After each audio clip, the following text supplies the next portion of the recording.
آج جو مجھے موضوع دیا گیا ہے اس کے لیے میں نے سورہ اعراف کی آیت نمبر 157 کا آخری ٹکڑا جو ہے وہ آپ کو سنایا ہے۔ اس کا ایک پس منظر ہے وہ جان لیجئے۔ آپ کو معلوم ہے کہ جب حضرت موسیٰ بنی اسرائیل کو لے کر مصر سے نکلے ہیں، اس کے بعد مرحلہ آیا کہ اللہ تعالیٰ نے حضرت موسیٰ کو کوہ طور پر طلب فرمایا تورات عطا کرنے کے لیے۔ ان کی غیر حاضری میں ایک فتنہ کھڑا ہوا اور کچھ لوگوں نے ایک بچڑا بنا کر اس کی پرستش شروع کر دی بنی اسرائیل میں سے، سامری کا بنایا ہوا بچڑا۔ جب حضرت موسیٰ واپس آئے انہوں نے یہ دیکھا تو بہت غضبناک ہوئے، اور پھر اللہ تعالیٰ کے حکم سے فیصلہ ہوا کہ 12 قبیلوں میں سے جن لوگوں نے بھی یہ شرک کیا ہے ان کو انہی قبیلوں کے لوگ خود قتل کریں۔ کئی ہزار اسرائیلی قتل ہوئے۔ یہ بہت بڑا یوں سمجھیے کہ پرج ہوا ہے اس قوم کے اندر۔ اس کے بعد پھر مزید اللہ تعالیٰ کی خدمت میں استغفار کے لیے حضرت موسیٰ علیہ السلام اپنے 70 بڑے بڑے سردار جو تھے 12 قبیلوں کے ان کو لے کر حاضر ہوئے۔ وہاں انہوں نے استغفار کیا اور ایک دعا کی، پروردگار وَاكْتُبْ لَنَا حَسَنَةً فِي الدُّنْيَا وَالْآخِرَةِ، ہمارے لیے نیکی کا اندراج کر دے، دنیا میں بھی آخرت میں بھی۔ جواب ملا اللہ تعالیٰ کی طرف سے، دیکھو عذاب تو میں جس کو چاہوں گا دوں گا، اور ویسے میری رحمت ہر شے کے ساتھ موجود ہے، ہر شے کا وجود میری رحمت سے ہے، لیکن ایک میری خاص رحمت ہے جو میں لکھ رکھوں گا ان لوگوں کے لیے جو میرے نبی امی آخری رسول ان پر ایمان لائیں گے صلی اللہ علیہ وسلم۔ وہ جب آئیں گے اور وہ نیکی کا حکم دیں گے، بدی سے روکیں گے، پاکیزہ چیزوں کو حلال قرار دیں گے، ناپاک چیزوں کو حرام قرار دیں گے، نوع انسانی کے اوپر جو بوجھ تھے جو اس وقت ہوں گے ان کو اتاریں گے۔ وہ جب آئیں گے تو جو لوگ فَالَّذِينَ آمَنُوا بِهِ نمبر 1، وَعَزَّرُوهُ نمبر 2، وَنَصَرُوهُ نمبر 3، وَاتَّبَعُوا النُّورَ الَّذِي أُنزِلَ مَعَهُ أُولَٰئِكَ هُمُ الْمُفْلِحُونَ۔ جو لوگ ان پر ایمان لائیں گے، ان کی تعظیم اور توقیر کریں گے، ان کی مدد کریں گے، اور جو نور ان کے ساتھ نازل کیا جائے گا یعنی قرآن، اس کی پیروی کریں گے، وہ ہوں گے جو فلاح پانے والے ہوں گے، میری خصوصی رحمت سے حصہ ان کو ملے گا۔ اب یہاں پہلے تو دعا کر لیجئے، اللہم ربنا اجعلنا منہم، اے اللہ ہم سب کو ان میں شامل فرما دے جو تیرے نبی کے ساتھ تعلق کی ان 4 بنیادوں کی شرائط کو پورا کر سکے، تقاضوں کو پورا کر سکے۔ اب ذرا ان میں سے ایک ایک کو لیجئے۔ ایمان جانی پہچانی چیز ہے، ایمان جسے کہتے ہیں، اس کی تشریح میں جانے کی ضرورت نہیں، وقت بھی محدود ہے، لیکن ایک بات سمجھنے کی ہے بہت ضروری۔ ایمان کے 2 لیول ہیں۔ ایک قانونی ایمان ہے جس کی بنا پر ہم ایک دوسرے کو مسلمان سمجھتے ہیں، اس کا تعلق اقرار باللسان کے ساتھ ہے، زبان سے کہنا اشہد ان لا الہ الا اللہ وحدہ لا شریک لہ واشہد ان سیدنا و مولانا محمد عبدہ و رسولہ۔ کوئی ہندو تھا، سکھ تھا، پارسی تھا، عیسائی تھا، یہ کلمہ کہے اور اسلام میں آ گیا۔ لیکن یہ زبانی کلامی ایمان جو ہے یہ انسان کی سیرت و کردار پر اثر انداز نہیں ہو سکتا۔ یہی وجہ ہے آج ہم دیکھ رہے ہیں مسلمان ہی جھوٹ بھی بول رہا ہے، مسلمان ہی بے ایمانی بھی کر رہا ہے، مسلمان ہی خیانت بھی کر رہا ہے، مسلمانوں کے لیڈر بلینز کی خیانت کر رہے ہیں۔ یہ کون ہے؟ سب مسلمان ہیں۔ وہ اس کی وجہ کیا ہے کہ ہم صرف قانونی مسلمان ہیں اور ہمارا ایمان قانونی ایمان ہے۔ اس کے لیے اسلام کا لفظ قرآن میں آیا ہے سورہ حجرات میں، قالت الاعراب آمنا قل لم تؤمنوا ولکن قولوا اسلمنا۔ اے نبی یہ بدو کہہ رہے ہیں ہم ایمان لے آئے، ان سے فرما دیجئے تم ہرگز ایمان نہیں لائے ہو، یوں کہو کہ ہم مسلمان ہو گئے ہیں۔ ولما يدخل الايمان في قلوبكم، ابھی تک ایمان تمہارے دلوں میں داخل نہیں ہوا۔ بہرحال اللہ کا شکر ہے اس نے ہمیں مسلمانوں میں پیدا کر دیا، ورنہ ہم میں سے کتنے ہوتے اگر کہیں اور پیدا ہو گئے ہوتے تو نعمت اسلام سے بھی ہم بہرہ ور ہو سکتے، کیا کہہ سکتے۔ اصل ایمان ہے جب وہ دل میں داخل ہو جائے، یقین بن جائے۔ اسی لیے بچپن میں یاد کیا ہوگا ایمان مجمل، آمنت باللہ کما ہوا باسمائہ و صفاتہ وقبلت جمیع احکامہ اقرار باللسان و تصدیق بالقلب۔ جب تصدیق بالقلب ہوگی تو اب اس کے تقاضے جو ہیں عملی پیدا ہوں گے۔ ان تقاضوں میں سے ایک میں 2 حدیثوں کے حوالے سے آپ کے سامنے رکھ رہا ہوں۔ پہلی حدیث حضرت عبداللہ بن عمرو بن العاص رضی اللہ تعالیٰ عنہما سے مروی ہے، لا یؤمن احدکم حتی یکون ہواہ تبعا لما جئت بہ۔ دیکھو تم میں سے کوئی شخص مومن نہیں ہو سکتا جب تک کہ اس کی خواہش نفس تابع نہ ہو جائے اس شریعت کے، اس قانون کے، اس ہدایت کے جو میں لے کر آیا ہوں۔ اگر عملاً تابع نہیں ہوئے تو حقیقتاً مومن نہیں ہو۔ دل میں جھانکو، Do I really believe that Muhammad is the Prophet of Allah? Do I really believe that Quran is the word of God? کبھی جھانکیے گا اندر، جواب ملے گا صحیح آپ کو۔ کیا کنوکشن ہے؟ کنوکشن ہو اور پھر حضور کی پیروی نہ ہو، حضور کے احکام کی پابندی نہ ہو، اللہ کے قوانین کی پابندی نہ ہو، کیسے ممکن ہے؟ حضور تو فرماتے ہیں صلی اللہ علیہ وسلم، ایک ایسی بد اخلاقی اور کج خلقی پر صرف اسے کوئی گناہ کبیرہ بھی نہیں کہیں گے۔ فرمایا ایک مرتبہ واللہ لا یؤمن، واللہ لا یؤمن، واللہ لا یؤمن، خدا کی قسم فلاں شخص مومن نہیں ہے، خدا کی قسم فلاں شخص مومن نہیں ہے، خدا کی قسم فلاں شخص مومن نہیں۔ صحابہ کانپ گئے، کون بدبخت ہے جس کے بارے میں فرمایا جا رہا؟ پوچھا گیا من یا رسول اللہ؟ جواب سنیے اور اپنے غریب حالوں میں جھانکیے۔ وہ شخص الذی لا یامن جارہ بوائقہ، وہ شخص جس کی شرارتوں کی وجہ سے اس کا پڑوسی چین میں نہیں ہے، امن میں نہیں ہے، وہ مومن نہیں ہے، خدا کی قسم نہیں ہے، خدا کی قسم نہیں ہے۔ کیسے علیحدہ کر لیں گے اس ایمان کو اعمال سے اور ایمان کو اخلاق سے؟ آگے چلیے، وہ جو حدیث حضرت ابو ہریرہ سے، اور یہ متفق علیہ ہے، صرف بخاری کی نہیں ہے، بخاری جمع مسلم۔ لا یؤمن احدکم حتی اکون احب الیہ من والدہ وولدہ والناس اجمعین۔ تم میں سے کوئی شخص مومن نہیں ہو سکتا جب تک کہ میں اسے محبوب تر نہ ہو جاؤں، اپنے باپ سے بھی، اپنے بیٹے سے بھی، اور تمام انسانوں سے۔ جھانک لیجئے دل میں، صورتحال یہ ہے یا نہیں ہے؟ کیوں محبوب ہو جائیں؟ اس لیے کہ آپ کے ذریعے ہدایت ملی ہے، آپ کے ذریعے ہم اللہ سے جڑے ہیں، اور آپ کو معلوم ہے دنیا میں کوئی شے ہدایت نہیں، نعمت نہیں ہے جب تک کہ نعمت ہدایت نہ ہو۔ اگر صحت اچھی ہے، ہدایت نہیں ہے تو بدماشیاں کریں گے، کیا کریں گے؟ آپ کو معلوم ہے صحت اچھی جو ہے کدھر جا کے کھپے گی اگر ہدایت نہیں ہے۔ اگر دولت ہے، ہدایت نہیں، کیا کریں؟ گلچھرے اڑائیں گے، عیاشیاں کریں گے، لوگوں پر اپنی دولت کا روب گانٹیں گے۔ اولاد ہے، ہدایت نہیں ہے، یہ اولاد سہان روح بھی بن جائے گی کہیں آپ کے لیے۔ کوئی شے نعمت نہیں ہے جب تک کہ نعمت ہدایت نہ ہو، اور ہدایت ہمیں ملی محمد الرسول اللہ صلی اللہ علیہ وسلم کے ذریعے۔ تو آپ سے بڑھ کر محبوب کون ہوگا؟ اس کے ضمن میں ایک بڑا پیارا واقعہ آتا ہے۔ حضرت عمر سے پوچھتے ہیں حضور ایک مرتبہ، عمر تمہیں مجھ سے کتنی محبت ہے؟ اندازہ کیجئے اس قدر اپنائیت کسی سے ہوتی ہے تب یہ سوال ہوتا ہے، عمر تمہیں مجھ سے کتنی محبت ہے؟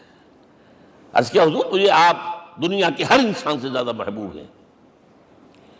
فرمایا اور اپنی جان سے؟ ذرا سا توقف کیا، دل میں جھانکا، ہاں حضور اب میں یہ بھی کہتا ہوں کہ میری جان سے بھی زیادہ عزیز ہے مجھے۔ آپ نے فرمایا الان عمر اب پہنچے ہو جو مقام ہے، اب درکار ہے، جو مطلوب ہے۔ تو محبت اس درجے کی، اطاعت اس درجے کی اگر نہیں ہے تو ایمان نہیں ہے۔ ہاں قانونی ایمان ہے، اب مسلمان ہے، اللہ کا شکر ہے، بہت بڑا فضل ہے۔ اب اگلے بات پر آئیے، الضروح، ان کی توقیر، ان کی تعظیم کرے۔ یہ تعظیم کس درجے میں؟ اب وقت بہت کم ہے، میں صرف آپ کو سورہ حجرات ہی سے مثال دے رہا ہوں. فرمایا گیا یا ایھا الذین آمنوا لا ترفعوا اصواتکم فوق صوت النبی ولا تجہروا لہ بالقول کجہر بعضکم لبعض ان تحبط اعمالکم وانتم لا تشعرون. اے ایمان والو، کبھی اپنی آواز کو حضور کی آواز سے بلند تر نہ کر دینا. کبھی جس طرح بلند آواز سے ایک دوسرے سے بات کرتے ہو ایسے نہ کر بیٹھنا، مبادا تمہارے سارے اعمال حق ہو جائیں اور تمہیں پتہ بھی نہ چلے.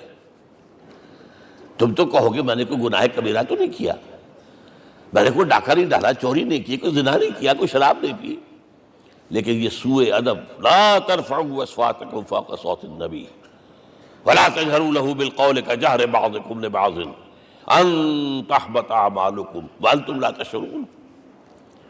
یہاں ایک میں عملی بات بھی آپ کے سامنے رکھ دوں. صحابہ کے بارے میں تو بات سمجھ میں آ گئی کہ اپنی آوازیں پست رکھیں. ہم کیسے کریں؟ ہمارا ایک طرز عمل ہونا چاہیے. اگر کسی گفتگو میں کوئی شخص کہ حضور نے یہ فرمایا ہے، کبھی یہ نہ کہے میں نہیں مانتا. ہاں توقف کر لیں، بھائی میں تحقیق کروں گا کہ واقعی یہ حدیث صحیح ہے یا نہیں ہے. ٹھیک، ضروری نہیں کہ جو کہہ دیں مان لیں آپ. محدثین نے کتنی محنتیں کر کر کے چھانٹی کی ہے، لہذا یہ. لیکن فوراً اگر آپ نے کہا نہیں میں نہیں مانتا، یہ عقل کے خلاف ہے، یہ فلاں ہے، یہ وہ ہے، یہ ہے کہ جو آپ سوء ادب کے مرتکب ہو رہے ہیں نبی اکرم صلی اللہ علیہ وسلم کی بارگاہ میں. ہاں توقف کریں، غور کریں، تحقیق کریں، معلوم ہو کہ یہ حدیث پختہ نہیں ہے، مستند نہیں ہے، پھر دوسری بات ہے. اور یہ جان لیجئے ہمارا جو معاشرہ ہے اس کا ایک قانونی جو ہے احاطہ ہے. یہ بھی سورہ حجرات کی پہلی آیت ہے، یا ایھا الذین آمنوا لا تقدموا بین یدی اللہ ورسولہ. اللہ اور اس کے رسول کے احکام کا دائرہ ہے، اس کے اندر اندر رہو، باہر نہیں نکل سکتے. لیکن اس دائرے کے اندر ایک مرکزی شخصیت جس کی دل آویزی، جس کا حسن سلوک، جس کا حسن کردار، جس کا حسن اخلاق مرکز بن جائے، تمام لوگوں کی جذباتی محبت کا مرکز بن جائے، اگر یہ نہیں ہوگا تو معاشرہ مضبوط نہیں ہوگا. محض قانون اور دستور پر معاشرہ مضبوط نہیں ہوتا. کسی شخصیت، اب آپ کو معلوم ہے آخر ہندوستان کے معاشرے میں گاندھی کا ایک مقام ہے کہ نہیں ہے؟ آخر یہ سارا معاملہ چل رہا ہے اسی کے گرد کے نہیں؟ ماؤ زے تنگ کے معاملہ ہے کہ نہیں ہے؟ یہ سارا معاملہ دنیا میں عام لوگ کہہ دیتے، ریشنلسٹ لوگ، کہ ان چیزوں کی کیا ضرورت ہے؟ بھائی قانون دیکھنا چاہیے، دستور دیکھنا چاہیے، حکم دیکھنا. نہیں بھائی، جذباتی وابستگی کہ ایک ہستی تو ایسی ہو کہ جس کے کچھ کہنے پر فوراً زبانیں بند ہو جائیں. اور اس کا نقشہ میں سعودی عرب میں دیکھتا ہوں، اگر وہاں کے دو بدو لڑ رہے ہوں صف اور ایک دوسرے کو کھانے کو دوڑ رہے ہوں، کوئی شخص کہتے صلی علی النبی، فوراً خاموش. معلوم ہوتا ہے آگ کے اوپر کسی نے پانی ڈال دیا، خاموش، صلی علی النبی، صرف یہ کہنے سے. یہ جذباتی وابستگی اگر محمد سے نہیں ہے صلی اللہ علیہ وسلم تو آپ کا معاشرہ کبھی مضبوط نہیں ہوگا. یہ مرکزی شخصیت، یہ مرکز ہے. اسی لیے ان کے احترام کا یہ درجہ ہے، کیونکہ اس سے کیا ہوگا؟ تمہارا شیرازہ بکھر جائے گا. اگر ان کے ساتھ جذباتی محبت نہیں ہوگی تمہارا شیرازہ بکھر جائے گا. یہ آیا معاملہ. اب میں آپ کو بتانا چاہتا ہوں تہذیب. ہمارے ہاں اصل میں بدقسمتی سے ہم سیرت کی تقریریں کرتے ہیں، حضور کی عظمت بیان کرنے کی کوشش کرتے ہیں. کچھ لوگ تو خیر حضور کی زلفیں ہیں، حضور کی آنکھیں ہیں، حضور کی کملی ہے، حضور کا سایہ نہیں تھا وغیرہ، یہ باتیں اپنی جگہ ہیں، ہر چیز ٹھیک ہے. لیکن یہ جان لیجئے حضور کی اصل عظمت ایک نبی اور رسول کی حیثیت سے ہے، اور وہ شے وہ ہے جہاں جبرائیل کے بھی پر جل رہے ہیں. اس کی حقیقت کون جانتا ہے؟ میں ایک مثال دے رہا ہوں آپ کو کہ حضور 100 میں مثال رکھا کرتے تھے. آج روزہ رکھا، شام کو افطار نہیں کیا، وہ رات کو چل رہا ہے روزہ، اگلے روز پھر وہ کنٹینیو کر رہا ہے شام تک. 2 دن کا 100 میں مثال، 3 دن کا بھی رکھتے تھے. صحابہ نے اجازت چاہی، حضور ہمیں بھی اجازت دے دیں. نہیں، آج کے حضور آپ تو رکھتے ہیں، ہمیں منع کرتے ہیں۔ اب سنیے، ایکم مثلی، تمہیں سے کون ہے مجھ جیسا؟ ابھی تو عند ربی، میں تو اپنے رب کے پاس رات گزارتا ہوں۔ ہوا یطعمنی ویسقین، وہ مجھے کھلاتا اور پلاتا ہے۔ کیا سمجھیں گے ہم؟ کیا ہماری سمجھ میں آئے گا؟ یہ معاملہ نبوت کے جو اسرار و رموز ہیں، ان کا جو مقام اور مرتبہ ہے، وہ کوئی نبی پہچان سکتا، غیر نبی تو پہچان ہی نہیں سکتا۔ ایک ڈاکٹر کا کیا مقام ہے اپنے فن میں، وہ کوئی ڈاکٹر ہی سمجھ سکے گا نا، غیر ڈاکٹر کہاں سمجھے گا؟ اور حقیقت میں وہی سمجھے گا جو اس سے بھی اوپر کا ڈاکٹر ہے، نیچے والا تو نہیں سمجھ سکتا۔ جو کمتر ہے وہ تو صرف اوپر دیکھے گا، اللہ اللہ خیر صلی اللہ۔ جو اوپر ہے اور ظاہر ہے محمد سے اوپر کوئی نہیں صلی اللہ علیہ وسلم۔ یہی وجہ ہے، دیکھیے شیخ سعدی کو کیا کہنا پڑا، یا صاحب الجمال و یا سید البشر من وجهك المرير قد نور القمر لا يمكن الثناء كما كان حقه بعد از خدا بزرگ توئی قصہ مختصر۔ اے محمد صلی اللہ علیہ وسلم، آپ کی ثنا جیسے کہ حق ہے ہو ہی نہیں سکتی۔ غالب اس سے بھی آگے گیا ہے، میں بات ابھی آپ کو سناتا ہوں شعر اس کا۔ آپ کی ثنا کا حق ادا ہو ہی نہیں سکتا، بس ہم یہ جانتے ہیں اللہ کے بعد آپ کا مقام۔ غالب جو آگے گیا ہے کہتا ہے، غالب ثنائے خواجہ بیزداں گزاشتیم کہاں ذات پاک مرتبہ دان محمد است۔ اے غالب، ہم نے تو حضور کی ثنا تو اللہ کے حوالے کر دی ہے، اس لیے کہ وہی ذات پاک جانتا ہے مرتبہ محمد کا کیا ہے صلی اللہ علیہ وسلم۔ ہم بیان کرنے کی کوشش کریں گے تو توہین کر بیٹھیں گے۔ ایک لطیفہ ہے، ایک بیچارہ کوئی دیہاتی کہیں پھنسا ہوا تھا کسی جگہ، تھکا ہوا چل رہا تھا، ڈپٹی کمشنر صاحب جا رہے تھے، کار میں بٹھا لیا۔ اب اس نے کہا، پتر تینوں اللہ پٹواری کرے۔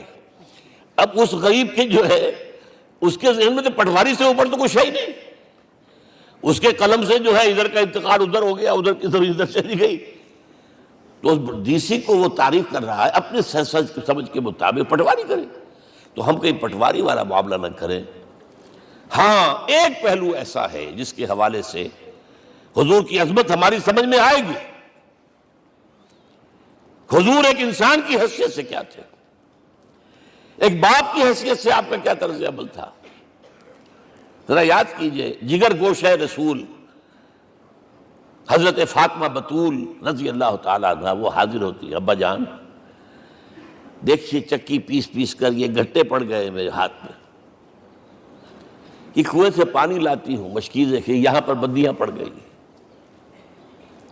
حضور اب تو عام لوگوں پر بھی آسانیاں ہیں، لوگوں کے ہاں غلام آ گئے ہیں، کنیزیں آ گئی ہیں، مال و دولت آ گئی ہے، مجھے بھی کوئی غلام کنیز عطا ہو جائے۔ اور آپ کو معلوم ہے یہ لخت جگر نور چشم محمد کی سب سے پیاری بیٹی صلی اللہ علیہ وسلم، کوئی شک نہیں اس میں، فاطمہ کیا بیتی ہوگی حضور کے قلب پر۔ لیکن فرمایا، کیا بیٹی، یہ دنیا کی چیزیں ہمارے لیے نہیں ہیں، میں تمہیں اس سے بہتر شے دیتا ہوں۔ تسبیح فاطمہ ہر نماز کے بعد 33 مرتبہ سبحان اللہ، 33 مرتبہ الحمدللہ، 33 مرتبہ اللہ اکبر کہہ لیا کرو۔ لیکن سوچ لیجئے دل پر کیا گزری ہوگی صلی اللہ علیہ وسلم۔ حضرت عائشہ سے پوچھئے، حضرت خدیجہ سے پوچھئے، حضور کیسے شوہر تھے؟ آپ سے زیادہ خواتین کے حق میں نرم، گھر کے کام کا جھاڑو دے رہے ہیں، کپڑے جو ہیں بوسیدہ انہیں سی رہے، گھر میں بیٹھے ہوئے یہ کام کرتے تھے۔ بہرحال ایک بات میں آپ سے عرض کروں، آپ انسان کی جس حیثیت کا بھی ذہن میں تصور کریں گے وہ ساری حیثیتیں محمد میں موجود ہیں صلی اللہ علیہ وسلم۔ محمد حاکم کی حیثیت سے بھی ہیں، محمد سپہ سالار کی حیثیت سے بھی ہیں، محمد قاضی القضات بھی ہیں، محمد ہیڈ آف دی اسٹیٹ بھی ہیں، محمد بیویوں والے بھی ہیں، اولاد والے بھی ہیں، محمد 5 وقتہ امام بھی ہیں، جمعے کے خطیب بھی ہیں، مدرس قرآن بھی ہیں، مربی بھی ہیں، مزکی بھی ہیں، اور ہر میدان میں بلند ترین مقام۔ کوئی ایسی جامع شخصیت ملے گی؟ ہمارے ہاں تو حال یہ ہے کہ جو خطیب صاحب ہوتے ہیں وہ 5 وقتہ نماز کیسے پڑھا سکتے ہیں؟ ان کا تو اونچا مقام ہے۔ 5 وقتہ نماز کے لیے تو علیحدہ چاہیے امام آپ کو، اور وہاں بھی ایک امام سینئر ہوگا، وہ عشاء مغرب اور فجر پڑھائے گا، ایک جونیئر ہوگا بیچارہ، وہ جو خاموش نماز ہے وہ پڑھائے گا۔ 5 وقتہ نماز پڑھا رہے ہیں محمد صلی اللہ علیہ وسلم، اور خطیب بھی وہی ہے، مربی بھی وہی ہے، مزکی بھی وہی ہے۔ ہمارے ہاں جو لوگ تزکیہ نفس کے میدان میں ہیں وہ پھر جماعت کبھی نہیں کراتے، کبھی نہیں دیکھا ہوگا آپ نے کسی صاحب کو کراتے ہوئے۔ یہ جامعیت جو ہے، جامعیت کبریٰ۔ میں صرف ایک بات کہا کرتا ہوں، ایک اعتبار سے حضور کا اسوہ نامکمل ہے۔ آپ مجھے سوء ادب کا مرتکب نہ قرار دے دیں، اسوہ کیا ہے؟ عورت کے لیے اس کی اپنی نسوانی زندگی کے لیے اسوہ آپ میں نہیں ہے۔ آخر نصف انسانیت ہے، اسے بھی اسوہ چاہیے۔ یہ ہے جس کی وجہ سے حضور نے شادیاں کی ہیں زیادہ۔ خواتین کے لیے اسوہ حضور کے ازواج مطہرات ہیں، اور ان میں سب سے بڑھ کر جو بالکل یوں سمجھیے کہ آغاز کے اندر نوجوانی میں آ گئی ہیں حضور کی خدمت میں، نہایت ذہین و فطین، انہوں نے پھر عورت کی زندگی کے لیے حضور کا جو طرز عمل تھا وہ انہوں نے بیان کیا نا۔ اس لیے سورہ احزاب کے اندر اس کا تذکرہ ہے، جہاں یہ آتا ہے لقد کان لکم فی رسول اللہ اسوۃ حسنہ، وہیں پر یا نساء النبی لستن کاحد من النساء، اے نبی کی بیویوں تم عام عورتوں کے مانند نہیں ہو، تمہیں تو اسوہ بننا ہے امت کے لیے۔ اب اس سے اگلا قدم میں بڑھا رہا ہوں آگے، اور اس کے ساتھ جڑ جائے گی تیسری بات۔ تیسری بات کیا ہے؟ وَنَصَرُوهُ، اس کی مدد کریں صلی اللہ علیہ وسلم۔ پہلی بات تو یہ نوٹ کیجئے، حضور انتہائی غیور انسان تھے، انتہائی غیور۔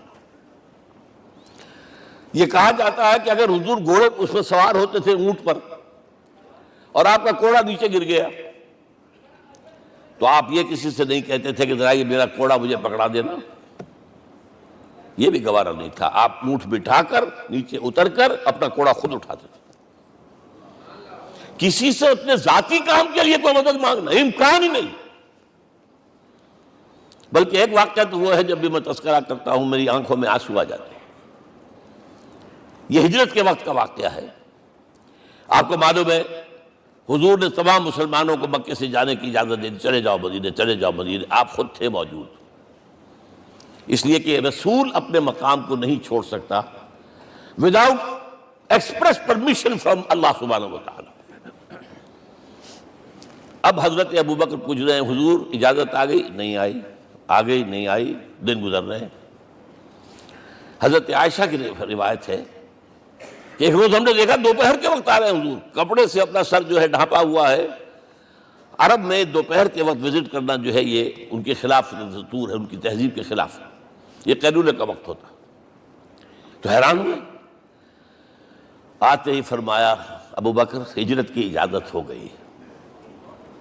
اب انتہائی خوشی سے اور بڑی امید میں کہ بڑی شاباش ملے گی، حضرت ابوبکر فرماتے ہیں، عرض کرتے ہیں حضور میں نے 2 اونٹیاں تیار کر رکھی ہیں، خوب کھلا پلا کے انہیں فرما کیا ہوا ہے، یہ ہجرت میں ہمارے کام آئے گی۔ حضور تھوڑا سا توقع فرماتے ہیں، پھر کہتے ہیں اچھا ٹھیک ہے، ایک میں استعمال کروں گا لیکن میں اس کی قیمت ادا کروں گا۔ حضرت ابوبکر رو پڑے، حضور مجھ سے یہ مغایرت، سائے کے تناب کے ساتھ رہنے والا، اس سے یہ مغایرت، ذرا سے اشارے پر اپنی کم سن بیٹی پیش کر دی نکاح کے اندر، اس سے یہ مغایرت، رو پڑے۔ لیکن حضور کی اپنی غیرت تھی، میں قیمت دوں گا۔ اب بتائیے مدد کا کے لیے درکار تھی؟ مدد تھی ان کے مشن کے لیے۔ مشن 2 حصوں میں تھا، اس کو جانیے، آج کچھ علمی باتیں آ رہی ہیں۔ حضور کے مشن کے 2 حصے، ایک ابتدائی جو تمام انبیاء اور رسول کا تھا، ایک تکمیلی جو صرف محمد کا صلی اللہ علیہ وسلم۔ ابتدائی کیا ہے؟ اللہ کی طرف دعوت، تبلیغ۔ جو دعوت قبول کر لیں ان کے لیے بشارت، بشیر کہ تمہارے لیے آخرت میں جنت ہے، نعمتیں ہیں۔ رد کر دیں ان کے لیے نذیر، خبردار کرنے والے، جہنم کے لیے تیاری کر لو۔ داعی اللہ، اللہ کی طرف بلانے والے، سراجا منیرا، روشنی کے چراغ۔ یہ حیثیتیں مشترک ہیں تمام انبیاء کرام۔ تمام انبیاء بشیر بھی تھے، نذیر بھی تھے، داعی بھی تھے، سراج منیر بھی تھے، اگرچہ ان تمام حیثیتوں میں بھی حضور کا سب سے اونچا مقام علیحدہ نمایاں ہے، لیکن حیثیتیں بنیادی طور پر مشترک۔ ایک حیثیت تکمیلی، اور وہ کیا ہے؟ اے نبی، جو دین آپ کو دیا گیا ہے صرف تبلیغ نہیں، صرف تعلیم نہیں، اس کو قائم کر کے دکھاؤ ایک نظام زندگی کی حیثیت سے۔ 3 مرتبہ قرآن میں یہ الفاظ حضور کے لیے آئے ہیں، هو الذی ارسل رسولہ بالہدی ودین الحق لیظہرہ علی الدین کلہ۔ 3 دفعہ سورہ توبہ میں یہ الفاظ آئے، سورہ صف میں یہ الفاظ آئے، سورہ فتح میں یہ الفاظ آئے۔ وہی اللہ جس نے بھیجا ہے اپنے رسول کو صلی اللہ علیہ وسلم، الہدا، قرآن حکیم، ہدایت کاملہ، اور نمبر 2 دین حق۔ یہ 2 چیزیں دے کر بھیجا، کس لیے؟ تاکہ اس دین کو غالب کرے پورے نظام زندگی پر۔ یہ معاملہ ذرا سوچئے، اور یہ حضور کے لیے 3 دفعہ، اور کسی اور نبی کے لیے 1 دفعہ بھی نہیں۔ قرآن مجید کے اس نقطے کو ذہن نشین کر لیجیے۔ اصل میں یہ کیا ہے؟ اسے ہم یوں کہیں گے، ایک ہے نبوت و رسالت، ایک ہے تکمیل نبوت و رسالت۔ ہمارے ہاں ختم نبوت کے اوپر تو زور دیا گیا ہے، اور صحیح دیا گیا ہے، ایمان کا ہمارا جز ہے۔ حضور کے بعد کسی نے بھی دعویٰ کیا نبوت کا، وہ جھوٹا کذاب دجال، جس نے مانا وہ بہرحال دائرہ اسلام سے خارج ہے، اور جو بھی کچھ ہوا کرے وہ۔ یہ چونکہ قانونی بات تھی، اس لیے اس کا حق ادا کیا علماء کرام نے۔ واقعہ یہ ہے کہ اس میں کوئی کمی نہیں رکھی، لیکن حضور کی فضیلت اس میں نہیں ہے۔ فرض کیجئے کہ نبوت چلی آ رہی تھی ہموار طور پر، ایک جگہ آ کے ختم ہو گئی، تو فضیلت کون سی ہوئی؟ نہیں، نبوت و رسالت تدریجاً ترقی کرتے ہوئے اپنے نقطۂ عروج کو پہنچ کر ختم ہوئی۔ یہ ہے فضیلت۔ اب آپ سوچئے، الہدا دیا گیا حضور کو، تو کیا تورات میں ہدایت نہیں تھی؟ سورہ اعراف کی آیت ہے، سورہ مائدہ کی، انا انزلنا التوراۃ فیہا ھدی ونور۔ ہم نے نازل کی تھی تورات، اس میں ہدایت بھی تھی، نور بھی تھا۔ ہم مانتے ہیں اللہ کی کتاب تھی۔ وہی فرمایا ہے انجیل فیہ ھدی ونور، اس میں ہدایت بھی تھی، نور بھی تھا۔ پھر یہ الہدا قرآن آیا۔ یہ کیا ہے؟ ہدایت نے درجہ بدرجہ ترقی کرتے ہوئے قرآن میں آ کر کامل ہو گئی، ہدایت کامل۔ وجہ کیا ہے؟ انسان کا شعور بھی تو درجہ بدرجہ بڑھا ہے۔ ایک وقت تھا ہمارا بچپن تھا، فکر کے اعتبار سے، سوچ کے اعتبار سے، علم کے اعتبار سے، ہمارے آباء و اجداد کبھی جو رہتے تھے غاروں کے اندر یا کبھی آئے ہیں تو کیا تھا ان کے پاس؟ اب اس وقت جو ہے کسی کو آپ پرائمری کے بچے کو پی ایچ ڈی ڈاکٹر رکھ دیجئے ٹیوٹر، تو کیا پڑھائے گا تو وہی جو پرائمری کا بچہ سمجھ سکے۔ لہذا وہ جو کہا گیا تھا آدم کو اس زمین کی خلافت دیتے، فَإِمَّا يَأْتِيَنَّكُم مِّنِّي هُدًى فَمَن تَبِعَ هُدَايَ فَلَا خَوْفٌ عَلَيْهِمْ وَلَا هُمْ يَحْزَنُونَ۔ یہ ہدایت رفتہ رفتہ آئے گی، آئے گی، آئے گی، آئے گی۔ اور یہ بات جان لیجئے، پروفیسر ڈاکٹر محمد شریف نے جو کتاب لکھی ہے فلسفے کی تاریخ پر، اس میں بتایا ہے کہ 1200 برس انسانی تاریخ کے بہت ہی پروڈکٹیو ہے فلسفیانہ فکر کے لیے۔ From 600 BC to 600 AD، 1200 years، سارے فلسفے اسی میں پیدا ہوئے۔ سقراط، مختار، افلاطون اور یہ سب نکل گئے، کنفیوشس بھی آ گیا، تاؤ بھی آ گیا، اور بدھ بھی آ گیا، جین بھی آ گیا، سب آ گئے۔ گویا کہ انسان جب کچھ سوچ سکتا تھا، جتنا سوچ سکتا تھا سوچ چکا، اور یہ بھی سنا دوں، حضرت عیسیٰ نے کہا تھا اپنے حواریوں سے، ڈپارٹنگ جو میسج تھا، مجھے ابھی تم سے اور بھی بہت باتیں کرنی تھی لیکن تم ان کا تحمل نہیں کر سکو گے، جب وہ فارقلیت آئے گا صلی اللہ علیہ وسلم تو تمہیں سب کچھ بتائے گا۔ لہذا جب انسان بلوغت کو پہنچا ہے فلسفیانہ فکر کے اعتبار سے، تب، اور یہ بھی نوٹ کر لیجئے، بہت اہم بات کہہ رہا ہوں، چند مہینے غار حرا کی تنہائیوں میں اللہ تعالیٰ نے حضور کو وہ سارا ذہنی سفر طے کرایا ہے۔ کیا کرتے تھے حضور جا کر غار حرا میں؟ کبھی سوچا آپ نے؟ اگر آپ یہودیوں میں پیدا ہوئے ہوتے تو یہودی طرز پر آپ عبادت کرتے، اگر کہیں عیسائیوں میں پیدا ہوتے تو عیسائیوں کی طرف پر آپ تو نہیں تھے، آپ تو پیدا وہ مشرکین میں شرک کرنے کا امکان ہی نہیں آپ کے لیے، تو کیا کرتے تھے؟ حدیث کے الفاظ یہ یتحنس فی، وہاں جا کر عبادت کرتے تھے۔ اب شارحین حدیث نے بہت عمدہ لکھا ہے، کان صفت تعبدہ فی غار حرا التفکر والاعتبار، غار حرا میں آپ کی عبادت فکر، غور و فکر، تفکر و اعتبار، جس کی میں تعبیر یہ کر رہا ہوں، جس کو کہا کبھی اکبر الہ آبادی نے، خدا کے کام دیکھو بعد کیا ہے اور کیا پہلے، نظر آتا ہے مجھ کو بدر سے غار حرا پہلے۔ تم غار حرا کو نہیں جانتے، مصطفیٰ اندر حرا خلوت گزید، قوم آئین و حکومت آفرید۔ The most productive part of the period life of Muhammad is that which he passed in غار حرا۔ فکر کی ساری جو ہیں بلندیاں طے کی، تب آیا ہے اقرا بسم ربک، اب اللہ کا الہدیٰ شروع ہوا ہے۔ اچھا، اسی طرح نمبر 2، دین حق مکمل ہوا ہے، ورنہ جب ہم کبھی غاروں میں رہتے تھے کسی میونسپلٹی کا بھی سوال نہیں، نظام کسے کہیں گے؟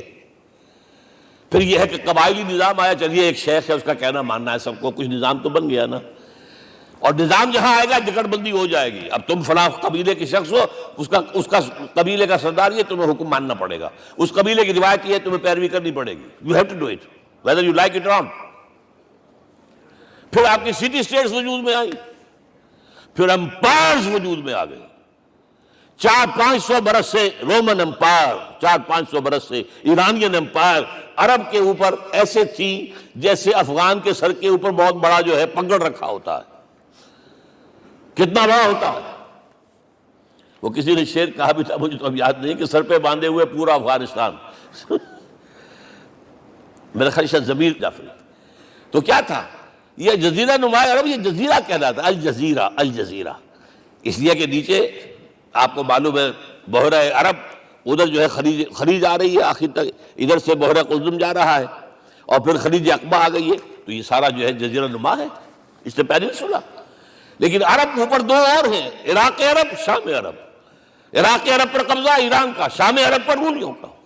اور جب یہ سلطنتیں بن گئیں تو گویا کہ انسان شکنجے میں آ گیا، ظلم، محنت کرے کسان، عیش کرے جاگیردار، اور بادشاہ محل بنائے، لگان وہاں سے آ رہا ہے، از جفائے دے خدایاں کشتے دہقانہ خراب، کرگے پر بیٹھا ہوا کوئی کھدر بن رہا ہے، ٹیکس دو، بادشاہ محل بھی بنائے گا، یاشیاں بھی کرے گا، سارا نسوانی حسن جو ہے کوہ قاف کا لے آئے گا اپنے ہاں، اور پھر فوج بھی رکھے گا، ذرا تم نے گردن اٹھائی تو تمہاری سرکوبی کرنے کے لیے فوج تیار ہے۔ یہ جب جکڑ بند آئی ہے انسان پر، تب محمد کو بھیجا گیا ہے، دلی بیٹر، اسے آزاد کرانے والا، دین حق دیا گیا۔ یہ دین حق قرآن مجید میں اسی لیے کہا گیا، یہ میں کہہ رہا ہوں تکمیل رسالت النبوت، الیوم اکملت لکم دینکم واتممت علیکم نعمتی ورضیت لکم الاسلام دینا، آج میں نے تمہارے لیے تمہارے دین کو کامل کر دیا ہے، یہ مکمل نظام زندگی ہم نے دیا ہے، پہلے تھا ہی نہیں۔ لہذا کسی اور نبی سے یہ نہیں کہا گیا کہ اس کو غالب کرو، میں نے آپ کو بتا دیا کہیں نہیں ہے، نہ نوح، نہ ہود، نہ صالح، نہ ابراہیم، نہ موسیٰ، نہ عیسیٰ، کوئی بھی نہیں۔ اور حضور سے کہا گیا یہ دین اب غالب کرو۔ اگر صرف تم کتاب میں لکھ کر دے جاؤ اور اس کے مثال پیش نہ کر سکو، دنیا کہے گی بہت اچھی شاعری ہے، آج بھی آپ کو معلوم ہے دی ریپبلک کتاب زندہ ہے، لیکن آج تک ایک دن کے لیے بھی وہ نظام کہیں قائم ہوا ہے؟ ہم یہی کہیں گے کہ ٹھیک ہے، یہ جو ہے ایک خواب ہے، اللہ اللہ فرض، اس کے سوا کیا یوٹوپیا ہے؟ اس نظام کو قائم کر کے دکھاؤ۔ اب آپ اس کو اینالائز کر لیجئے، اچھی طرح سمجھ لیجئے۔ It was the revolutionary role which was assigned to محمد صلی اللہ علیہ وسلم۔ نظام کو بدلنا، اسی کا نام تو انقلاب ہے۔ انقلاب کسے کہتے ہیں؟ دنیا میں دو نظام ایک جگہ نہیں ہو سکتے، مذہب 100 بھی ہو سکتے ایک جگہ۔ مذہب لمیٹڈ ہے، آپ کی ذاتی زندگی، آپ کے کچھ عقائد ہیں، کچھ عبادات ہیں، کچھ رسومات ہیں، کچھ سوشل رائٹس ہیں، یہ ہے بس۔ تو یہ تو 100 بھی they can coexist۔ امریکہ میں کتنے ہیں؟ مسلمان گئے مسجدیں بنا لی ہیں، ہندو گئے مندر بنا لیے ہیں، سکھ گئے ہیں ان کے گردوارے بنے ہوئے ہیں، صلواتیں یعنی یہودیوں کے اور عیسائیوں کے تو بے شمار ہے ہی ہیں، لیکن ہے ہم مذہب۔ لیکن دین تو دو نہیں ہو سکتے، یا ڈیموکریسی ہوگی یا بادشاہت ہوگی، ایک تو دو تو نہیں ہو سکتے، یا کیپٹلزم ہوگا یا سوشلزم ہوگا، دو تو نہیں ہو سکتے، یا تھیوکریسی ہوگی یا ڈیموکریسی ہوگی، دو نہیں ہو سکتے۔ اور یہ بھی آپ کو معلوم ہے دنیا میں کہیں ویکیوم نہیں ہے نظام کے اعتبار سے، کبھی نہیں رہا ہے، ہر ایک نظام موجود ہے۔ آپ کوئی دوسرا نظام لانا چاہتے ہیں، پہلے اس کو جڑ سے اکھیڑنا پڑے گا۔ گفت رومی ہر بنائے کہنہ کعباداں کنند، تو نہ دانی اولاں تعمیر راں ویراں کنند۔ رومی نے کہا ہے کہ دیکھو، اگر کوئی نئی تعمیر تمہیں کرنی ہو تو تم جانتے نہیں ہو پہلے پرانی تعمیر کو گرانا پڑتا ہے، پہلے آپ نظام جڑ سے کھینچ کر پھینکیں گے باہر، تب نظام لائیں گے نا۔ اور یہ ظاہر بات ہے جو نظام بھی ہے اس کے ساتھ ویسٹڈ انٹرسٹ ہے، اس کے ساتھ پریولیجڈ کلاسز ہیں، دے وانٹ اسٹیٹس کو، وہ کوئی تبدیلی نہیں ماننے کو تیار، کیونکہ اسی نظام کی شاخوں پر تو ان کے گھونسلے بنے ہوئے، وہیں سے تو مفادات ان کے وابستہ ہے۔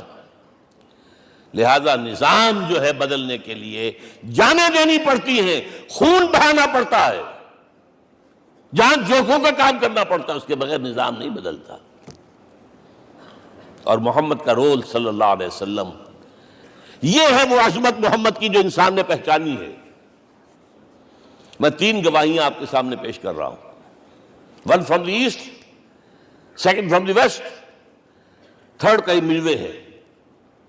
یہی لاہور 1920، یہاں ایک بریڈلا ہال ہوتا تھا، اس بریڈلا ہال میں ایم این رائے کی ایک تقریر۔ And who was M N Roy? Personal friend of Lenin, member of the Communist International. He knew what revolution is، اور اس نے ہسٹوریکل رول آف اسلام تقریر کی لاہور کے اندر 1920 میں، اور اس نے کہا تاریخ انسانی کا عظیم ترین انقلاب وہ تھا جو محمد نے برپا کیا صلی اللہ علیہ وسلم۔ میں تو اس کی ذہانت کی داد دیے بغیر نہیں رہا۔ اس نے کہا بعض مورخین یہ جو فتوحات کی ہیں صحابہ کرام نے، ان کو سمجھ بیٹھتے ہیں جیسے اٹیلا نے فتوحات کی ہیں یا چنگیز خان نے کی ہے یا کسی اور، کہاں وہ کہاں یہ، وہاں صرف تباہی آتی تھی، اور محمد صلی اللہ علیہ وسلم کے پیروکاروں نے جب دنیا فتح کی ہے، نئی تہذیب دی ہے، نیا تمدن دیا ہے، نیا نظام دیا ہے، روشنی دی ہے، علوم کو تازہ کیا ہے، علوم ایجاد کیے ہیں۔ یہ ہے وہ انقلاب جو محمد نے برپا کیا صلی اللہ علیہ وسلم۔ یہ کتاب آج بھی ہندوستان میں چھپتی ہے، بمبئی میں، دی ہسٹوریکل رول آف اسلام۔ اور میں سمجھتا ہوں کہ ہندو ہے، کمیونسٹ ہے، اور گواہی دے رہا ہے۔ دوسرا، یہ تو چونکہ بڑی ریسنٹ پاسٹ کی بات ہے، ڈاکٹر مائیکل ہارٹ ایک کتاب لکھتا دی 100، اور اس کا سب ٹائٹل کیا ہے؟ A selection and gradation of the 100 most influential personalities of the human race, human history. پوری انسانی نسل میں سے ان لوگوں کو چن لو جنہوں نے اس کی تاریخ کے دھارے کے رخ کو موڑا ہو، ادھر جا رہا تھا ادھر کر دیا، ادھر جا رہا تھا ادھر کر دیا۔ جن لوگوں نے بھی تاریخ کا دھارا موڑا، پہلے سلیکٹ کر لو، سلیکشن۔ 100 آدمی کا نام آ گئے، اب گریڈیشن ان میں سب سے زیادہ کس نے کیا؟ اور ٹاپ پر لایا محمد کو صلی اللہ علیہ وسلم۔ یہ کتاب تو اویلیبل ہے، پڑھیے۔ اور چونکہ عیسائی ہے اور حضرت عیسیٰ کو نمبر 3 پر لے گیا، غور کیجئے۔ نمبر 2 پر لایا نیوٹن کو، بابا طبیعت، اور پھر کہتا ہے naturally I owe an explanation, میں عیسائی ہوتے ہوئے I am placing Muhammad at one at top, how? This is because, یہ لفظ یاد کیجئے، this is because he is the only person supremely successful in both the religious and secular fields۔ ذہانت، وہ زندگی جو آج تقسیم کر دی گئی ہے، یہ مذہبی زندگی ہے، یہ سیکولر ہے، یہ ریاست ہے، قانون ہے، یہ ہے، اور اس کو علیحدہ رکھو بھائی، مذہب کو علیحدہ رکھو۔ وہ کہتے ہیں کہ یا تو مجھے ملتا ہے کہ وہ آدمی جو ادھر اونچا ہے تو دوسری طرف نیچا ہے، کچھ بھی نہیں، ادھر اونچا ہے تو ادھر کچھ نہیں۔ روحانیت میں، دین میں، اخلاق میں عیسیٰ سے اوپر کون جائے گا؟ لیکن حکومت میں، ریاست میں کوئی قدم ہی نہیں رکھا، زیرو۔ مذہب کتنا بڑا پیدا کر دیا گوتم بدھ نے، لیکن ریاست، حکومت زیرو۔ اور بڑے سے بڑے جو ہیں شہنشاہ اور بڑے سے بڑے کانکرس، کوئی چلا آیا ہے، آپ سوچئے جو گریک آ رہا ہے، جو سکندر اعظم کہاں سے چل کر مقدونیہ سے کہاں پہنچ گیا؟ بیاس تک۔ اٹیلا کہاں سے پہنچ گیا؟ مشرق سے مغرب تک۔ لیکن مذہب و اخلاق کے اندر زیرو نہیں بلکہ مائنس ویلیو لانی پڑے گی۔ ایک ہی انسان ہے، آپ کم سے کم give credit to his honesty۔ ایک ہی انسان، دو ہے ہی نہیں۔ He is the only person supremely successful in both the religious and the secular fields۔ اب آئیے تیسری میں گواہی دے رہا ہوں ایک ایسے شخص کی جو ویسے شاتم رسول ہے، گالیاں دی ہیں اس نے، بدترین گالیاں دی ہیں، رقیق حملے کیے، جیسے رشدی نے کیے ہیں، ایسے تسلیمہ نسرین نے کیے ہیں، سب اس طرح کے کیے ہیں۔ وہ ایچ جی ویلز ہے، فکشن سٹوری رائٹر، ہسٹورین بھی ہے، 2 کتابیں ہیں اس کی تاریخ پر، تاریخ انسانی عالم، short history of the world and concise history of the world. جو رقیق حملے کیے ہیں میں اس کا ذکر نہیں، اس لیے کر دیا کہ معلوم ہے وہ دشمن ہے، دوست نہیں ہے۔ اگر کسی کا دوست ہوگا تو تعریف کر ہی گئے، وہ دشمن ہے، میں اسٹیبلش کرنا چاہتا ہوں، ہی از انیمی۔ اور عربی زبان کا ایک مقولہ یہ ہے کہ الفضل ما شہدت بہ الاعداء، فضیلت تو وہ ہوتی ہے جس کی گواہی دشمن دے۔ جب وہ آیا ہے concise history of the world میں، چیپٹر آخری حضور کا، جو حضور کے چیپٹر میں جو آخری بات خطبہ حجۃ الوداع کو کوٹ کیا ہے، لا فضل لعربی علی عجمی ولا لعجمی علی عربی ولا لأحمر علی اسود ولا لأسود علی احمر الا بالتقوی۔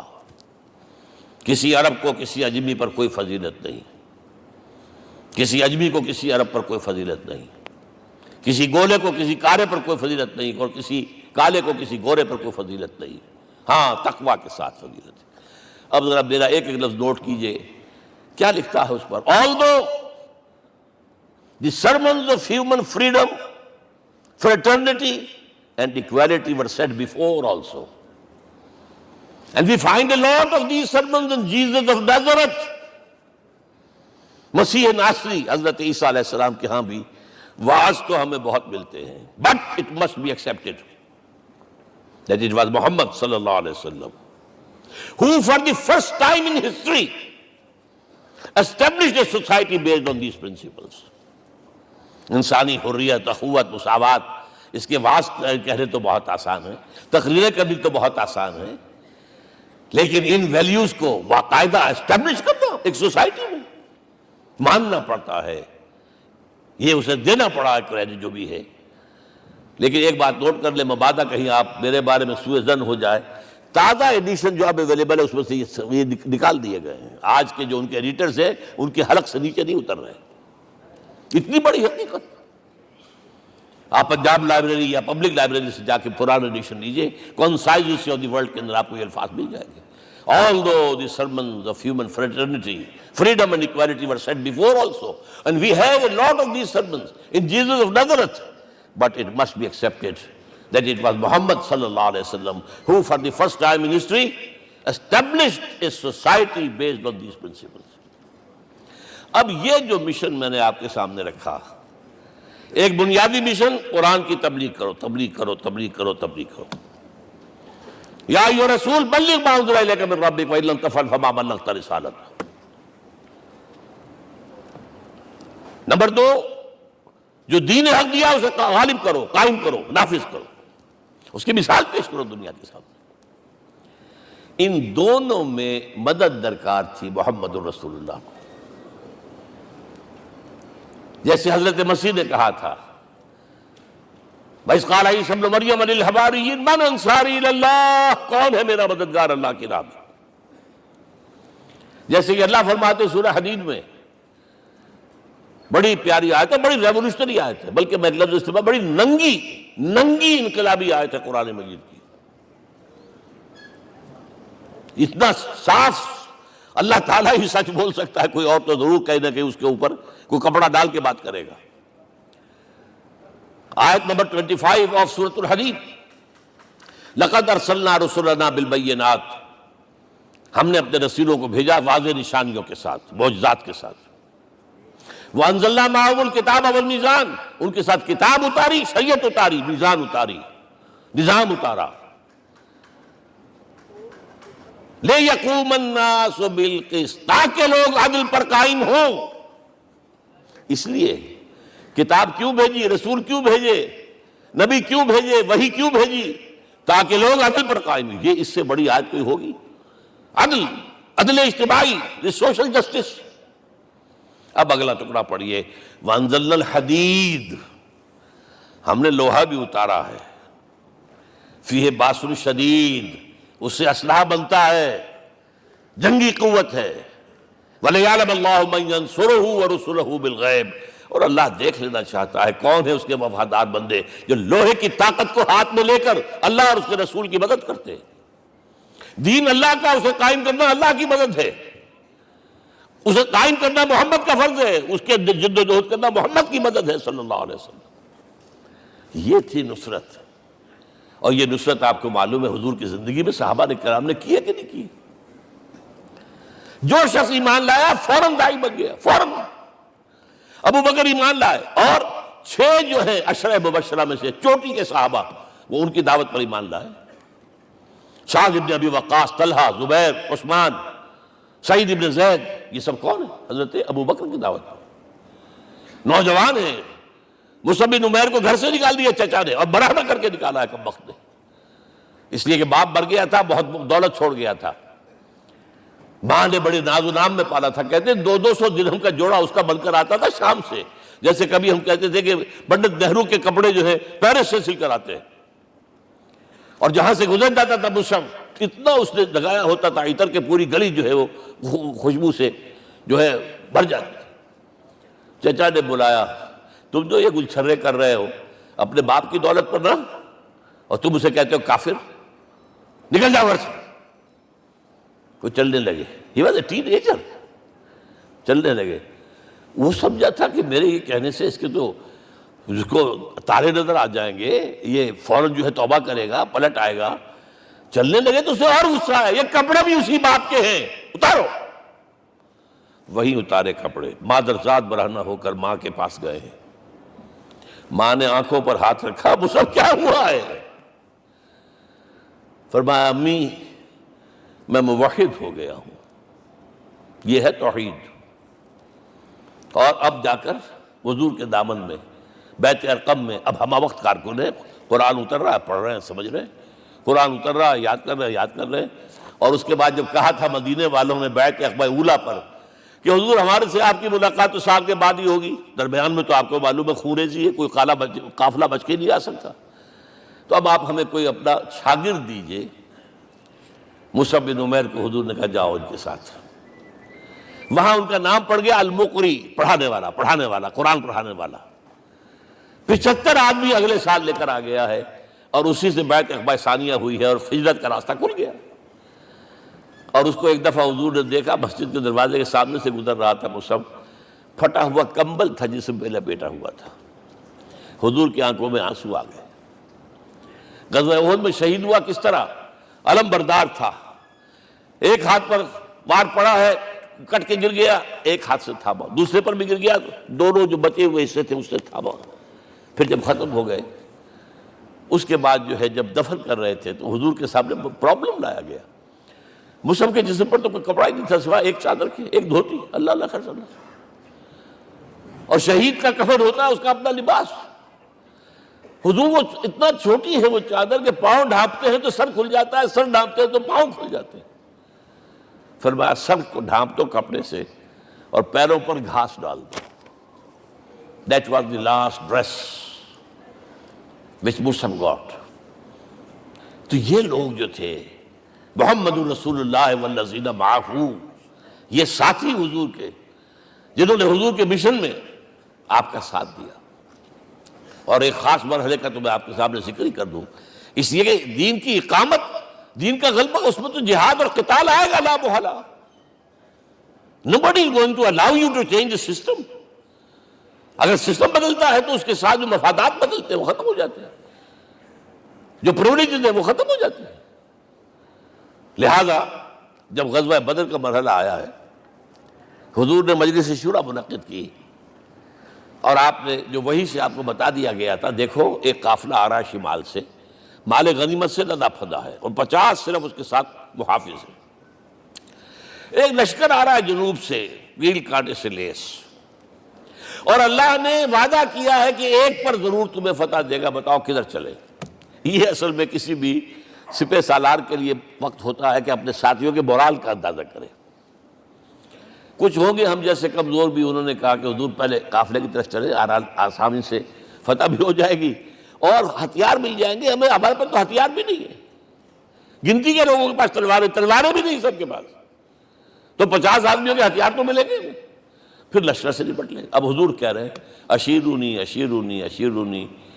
حضرت مقداد بن اسود کھڑے ہوتے، حضور ہمیں موسیٰ کے ساتھی نہ سمجھیے جنہوں نے کہہ دیا فَاذْهَبْ أَنْتَ وَرَبُّكَ فَقَاتِلَا إِنَّا هَاهُنَا قَاعِدُونَ۔ ہم موسیٰ کے ساتھی نہیں ہیں، ہم آپ کے جانثار ہیں، آپ جو آپ کی نیت ہے آپ بسم اللہ کیجیے، اب آپ کو کیا پتہ ہمارے ذریعے آپ کو اللہ تعالیٰ آنکھوں کی ٹھنڈک عطا فرمائے۔ حضور پھر فرمایا مجھے مشورہ دو، مجھے مشورہ دو۔ تب خیال آیا سعد ابن عبادہ رضی اللہ تعالیٰ عنہ کو، جو رئیس انصار تھے، ہو نہ ہو یہ ہماری طرف روئے سخن ہے، کیونکہ بیعت عقبہ ثانیہ جس کے نتیجے میں ہجرت ہوئی ہے اس میں طے یہ ہوا تھا کہ اگر یہ مکے والے مدینے پر حملہ آور ہوں گے آپ کو ختم کرنے کے لیے، ہم آپ کی حفاظت ایسے ہی کریں گے جیسے اپنے بیوی بچوں کی۔ اور ابھی مدینے پر حملہ ہوا نہیں ہے، حضور پری ایمپٹ کر رہے ہیں، باہر نکل کر مقابلہ کرنا چاہ رہے ہیں، تو گویا کہ انصار کور نہیں ہوتے اس کے اندر، اس لیے بار بار اشیرونی، مجھے مشورہ دو۔ اب سعد بن عبادہ کھڑے ہوتے ہیں، کانک تعنینا یا رسول اللہ صلی اللہ علیہ وسلم، اے اللہ کے رسول شاید آپ کا روئے سخن ہماری جانب ہے، فإنا آمنا بک وصدقناک، ہم آپ پر ایمان لا چکے ہیں، ہم نے آپ کی تصدیق کی، اب ہمارے پاس چوائس کون سا ہے؟ اگر آپ آگے چلیں ہم پیچھے چلیں گے، اگر برق الغماد تک پہنچیں گے ہم اپنی اونٹنیوں کو دبلا کر دیں گے، یمن کا آخری شہر جو ہے برق الغماد، اور اگر آپ ساحل سمندر پر کھڑے ہو کر اپنی سواری سمندر میں ڈالیں گے ہم بھی ڈال دیں۔ بہرحال یہ مراحل ہیں کہ جن سے گزر کر حضور نے اللہ کے دین کو غالب کیا اور قائم کیا، اور اس ہر سطح پر، ہر مرحلے پر صحابہ کرام نے آپ کا ساتھ دیا، جہاں آپ کا پسینہ گرا وہاں انہوں نے اپنی خون کی ندیاں بہا دی۔ محمد رسول اللہ والذین معہ اشداء علی الکفار رحماء بینہم، یہ ہے در حقیقت عظمت محمد صلی اللہ علیہ وسلم۔ آج کے دور میں سمجھ لیجئے اچھی طرح، یہ دور جس کا کہ فاتح ہے حضور، فاتح سے مطلب افتتاح کرنے والے، اس دور میں اجتماعی نظام کی اصل اہمیت ہے۔ اجتماعی نظام غلط ہے، ایکسپلائٹیٹو ہے، تقسیم دولت کا نظام غلط ہے، کیا ہوگا؟ ایک طرف دولت جمع ہوگی، ایکومولیشن آف ویلتھ، ایک طرف بھوک، افلاس، فاقہ ہوگا۔ شاہ ولی اللہ دہلوی کہتے ہیں کہ جس معاشرے میں تقسیم دولت کا نظام غلط ہو جائے یہ دو دھاری تلوار ہے، دو دھاری، دونوں طرف کاٹتی ہے۔ ایک طرف دولت جمع ہوگی تو عیاشیاں ہوں گی، بدماشیاں ہوں گی، گلچرے ہوں گے، وہ بھی خراب، معاشرے کے لیے خراب۔ اور ایک طرف فقر ہوگا اور بھوک ہوگی اور فاقہ ہوگا، یہ بھی خراب۔ اس لیے کہ حضور فرماتے ہیں کاد الفقر و یکون کفرا، فقر تو انسان کو کفر کی حد تک پہنچا دیتا ہے، لہذا فقر کو کل نظام کو توڑنا ہوگا۔ یہ الفاظ شاہ ولی اللہ دہلوی رحمۃ اللہ علیہ کے، جو 12ویں صدی ہجری کے مجدد ہیں۔ اس نظام کو بدلنا، اب آپ سوچئے حضور صلی اللہ علیہ وسلم نے جب اپنے اس مشن کی تکمیل کر لی، تو میں اب دو باتیں آپ کو بتا رہا ہوں۔ چونکہ حضور کی بعثت صرف عرب کے لیے نہیں تھی، صرف عربوں کے لیے نہیں تھی، صرف ملک عرب کے لیے نہیں تھی۔ اگر یہ ہوتا تو آپ کا کام مکمل ہو گیا تھا، پورے عرب میں اللہ کی حکومت قائم ہو گئی، ایک ایک شخص تک قرآن پہنچ گیا۔ لیکن 5 جگہ قرآن میں آیا ہے وَمَا أَرْسَلْنَاكَ إِلَّا كَافَّةً لِلنَّاسِ بَشِيرًا وَنَذِيرًا، ہم نے نہیں بھیجا آپ کو مگر تمام انسانوں کے لیے بشیر اور نذیر بنا کر۔ لہذا کام مکمل نہیں ہوا۔ اقبال کہتا ہے وقت فرصت ہے کہاں، کام ابھی باقی ہے، نور توحید کا اتمام ابھی باقی ہے۔ یہ بھی تکمیل رسالت کا مظہر ہے کہ حضور سے پہلے کوئی رسول پوری نوع انسانی کے لیے نہیں بھیجا گیا، آپ پہلے رسول ہیں اللہ کے اور آخری جو پوری نوع انسانی کے لیے بھیجے گئے۔ حضرت عیسیٰ نے بھی یہی کہا تھا اپنے حواریین سے، تو سینٹ پال نے اسے تبلیغی مذہب بنایا ہے۔ انجیل میں اب بھی الفاظ موجود ہیں کہ I have been sent in search of the lost sheep of the house of Israel، میں تو اسرائیل کے گھرانے کی کھوئی ہوئی بھیڑوں کی تلاش میں بھیجا گیا ہوں، صرف بنی اسرائیل کے لیے۔ قرآن بھی کہتا ہے رسولا الی بنی اسرائیل، واحد رسول ہیں جو پوری دنیا کے لیے بھیجے گئے۔ اچھا کہہ دینا تو آسان ہو گیا، اس کا مطلب کیا ہے؟ جب تک پوری دنیا پر اللہ کا دین غالب نہ ہو، محمد کا مقصد بعثت ہنوز شرمندہ تکمیل ہے، اور یہ ہوگا، اس کی خبر دی ہے۔ یہ ایک تحفہ میں لے کر آیا آپ کے لیے، 8 صفحے ہیں، لیکن یہ سمجھیے کہ یہ سونے کے حروف سے شر لکھے ہوئے ہیں، وہ احادیث، وہ آیات جن میں حضور نے خبر دی ہے کہ پوری دنیا پر اللہ کا دین غالب ہوگا۔ ہو نہیں سکتا کہ دنیا ختم ہو جائے اور محمد کا مقصد بعثت ابھی مکمل نہ ہو، ناممکن۔